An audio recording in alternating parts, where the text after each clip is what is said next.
Hey, thanks for having me on your show. It's great to be here. Glad that we finally got together to do this show. It's incredible to see how much you've grown. Yeah, I know what you mean. It's crazy how much podcasts have taken off, and I'm so honored to be your friend. I think it's been about 23 years now that we've known each other, ever since my sixth or seventh birthday. So I think a congratulations is in order. I should shake your hand. I'm looking forward to answering your questions and just having a really fun, meaningful conversation with you. I think that's really what we're here for, and to give the audience something that they can take away with and help them in their daily lives. I think that's going to be really important. So yeah, looking forward to it. What do I put in my smoothie? That is an interesting question. So what I like to do is I like to put spinach, celery, broccoli, venison, bison, salmon, ground beef, cucumber, pumpkin seeds, hemp seeds, flax seeds, chia seeds, coconut oil, avocado oil, fish oil, apple cider vinegar, 3 avocados, fresh frozen fruit, fresh frozen vegetables, lots of water, lots of coconut milk, lots of almond milk, cashew milk. Actually, I just found out that I'm allergic to cashews. So the thing about that is I've had to remove cashew milk from my diet, and it's not the best situation. I'm allergic to cashews, so I love cashews, but I've taken that out. But I've substituted that for more coconut milk and a lot more of the kind of the avocado oil and did I mention olive oil? I put that in there as well. So I blend that all up, and I start my day with a smoothie that's extremely refreshing. I just have a sip of it, and then I think I mentioned in another video, I dump out the rest.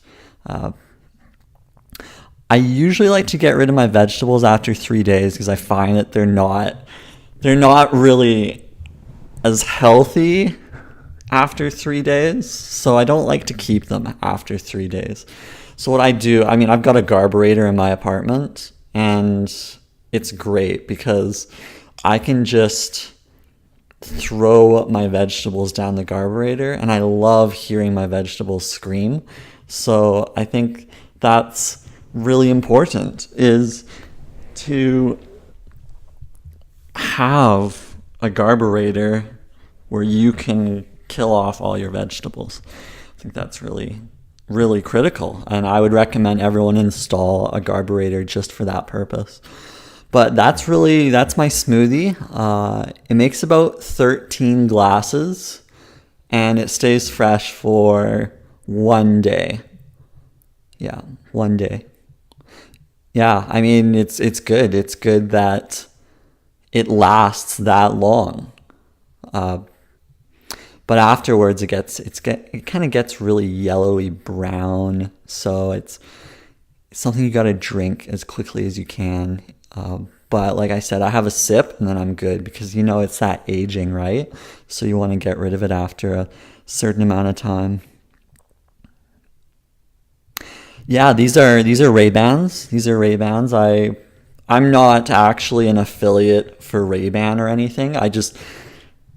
I needed glasses that would fit. They're actually kid size glasses. Yeah, I have a high prescription lens, so I really like to have a small frame so the lenses aren't so thick.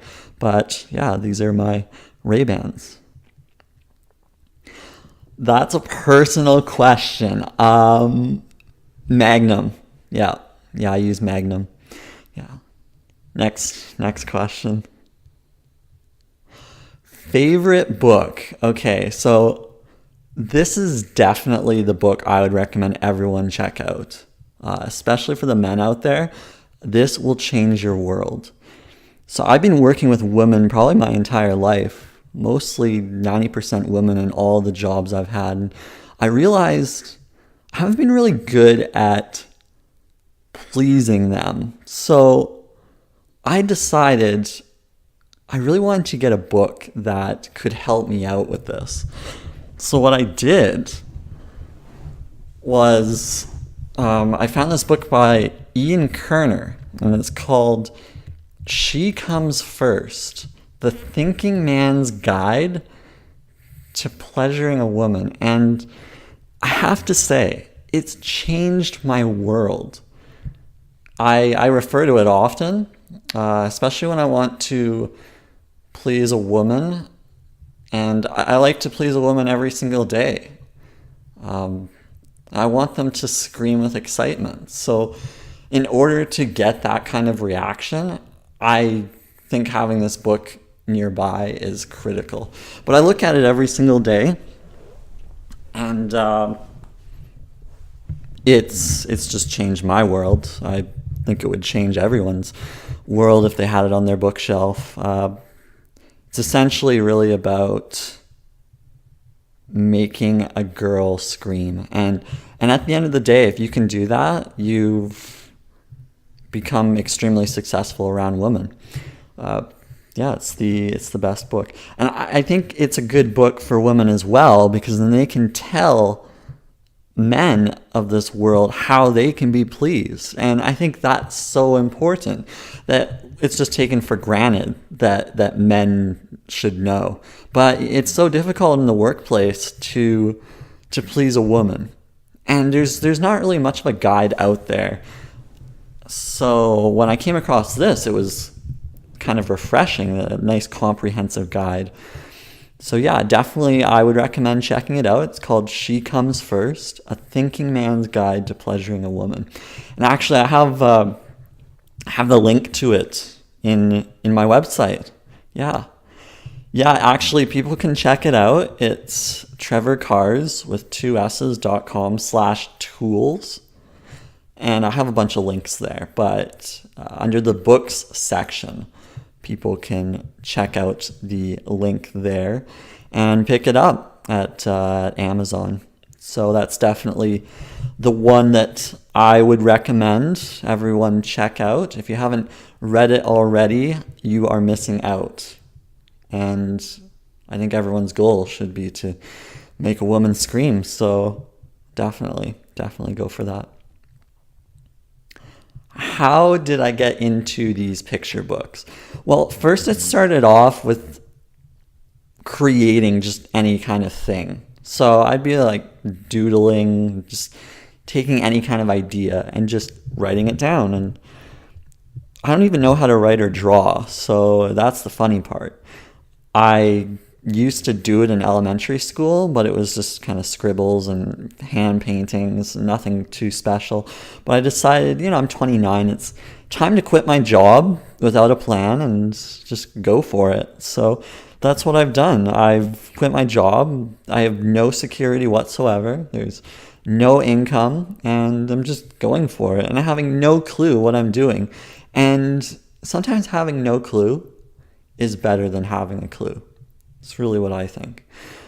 So that could be one of the best pieces of advice that I come up with is having no clue is better than having a clue. Don't quote me on that, okay? That's my quote.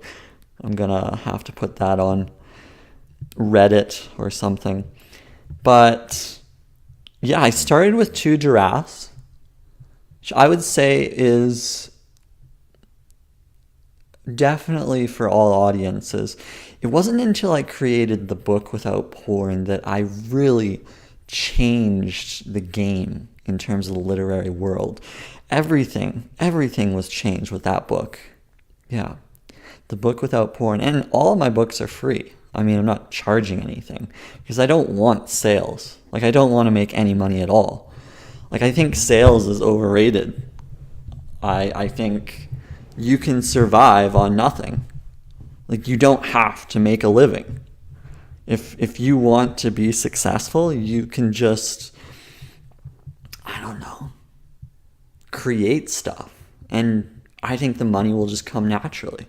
So I've been creating a book a day for the last month. And most people say, if you can do one book a year, that's amazing. Well, yeah, I don't think it's really that important to do a book a year when you can do a book a day. If you can do that kind of volume, then I think that's great. And in order to do a book a day, you need to lock your kids in a room. You need to lock your pets in a room, to lock your friends and family into a room, and never turn your phone on. You have to be isolated in your place and never leave. You can't eat. You can't sleep. You literally have to be creating 24 hours a day. If you want to be pumping out a book a day, that's the reality. Like, that's the name of the game, right? That's the hustle. Like, people just think it's easy.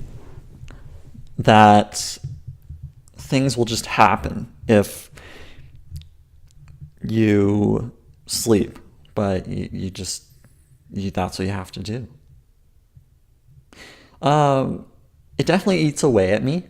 I think it can take a toll. But going into it, I knew what I was getting into, right? I knew what I was getting into. I knew it was going to be difficult. And I mean, I usually get 20 hours of sleep. So to approach it this way, it's been exhausting. I'm on every drug you can imagine to stay up. And I don't think there's any other way. I don't think there is any other way to do this. So, yeah. Favorite dessert. What I like is a combination of, I mean, this one gets me excited. Just makes me scream. Like talking about the she comes first. I mean, you want to talk about getting me to scream? Dessert. I love ice cream sandwiched in between two brownies, and then sandwich that between two donuts. I have that every day. But that's one of my favorite desserts. And I usually go for the Ben & Jerry's half-baked. It's a fantastic combination of chocolate, vanilla, some brownie chunks, chocolate chip cookie dough. I mean, throw that in between some brownies and donuts, you've got yourself an amazing dessert. And nothing else really compares. And I'm surprised more people don't do this. We speak about longevity, right? Well, I think if you want to live a very long life, you need to be doing the brownie ice cream donut combo every single day. It's the only way. It's the only way. I'm telling you, you need to get on this. You need to get on this right now. It's going to change your world. I'm not kidding you. Yeah. What would I say to the 20-somethings out there? That's a tough one. I'm probably the best person to give advice, so I'm glad that you asked this question, because there's a lot of people out there who shouldn't be giving advice at all. But I, for one, believe that I'm the best suited to give advice to 20-somethings. And I think the thing that I could recommend is to stay lost. Yeah. like all of those, there's this quote out there. I think it was done by Edgar Allan Poe or someone. All who wander are lost. And that's such a great quote, because wandering is great. Feeling lost is great. I love being lost. I'm lost every single day. I literally don't know what I'm doing. And I think that's what makes me extremely powerful, is that I don't have a care in the world. And there's so many people out there that are taking things way too seriously. I mean, they need to get lost. Yeah. No, I'm telling you, it's changed my world. You know? It's really revolutionized my life. Revolutionized? I think that could be the best word ever. The concept of getting lost, like I just came across this last year. Now, I was always serious. Like I was an extremely serious individual, and it didn't get me anywhere. Like it got me to corporate, it got me six figures or something, but it wasn't enough.